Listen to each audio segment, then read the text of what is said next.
आज उपायुक्त आदरणीय कोकरे साहेब इथे आलेले होते घनकचरा विषय असा होता की आपला जो रेती बंदर आणि पूर्ण मोहल्ल्याचा जो एरिया आहे तो बऱ्याच वेळेला आपण घाण परिस्थितीमध्ये बघत असतो। तर स्वच्छता मोहीम आपण तसंही डीप क्लीन ड्राईव्ह राबवत आहोत।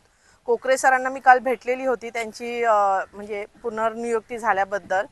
तर साहेबांना मी सांगितलं इकडे जे काही जनावर वगैरे फेकतात इथे संध्याकाळच्या वेळात किंवा गाई असो म्हशी असो ते आपल्या पूर्ण खाडीमध्ये हा जो नाला बोलतायत हा खरं तर इलिगल नाला आहे, त्याच्यातनं ते वाहत जात आहेत।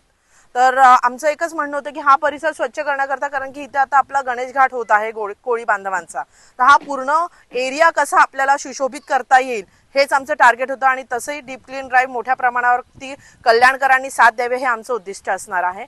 इवन कोकरे साहेबांनी बाईटमध्ये हे पण बोललेले आहेत की येत्या काळामध्ये आपण डीप क्लीन ड्राईव्हच्या माध्यमातून पूर्ण कल्याण कसं आणि परिसर कसे स्वच्छ राहतील हे आपलं टार्गेट आपलं उद्दिष्ट साध्य करणार आहेत ते ह्या माध्यमातून।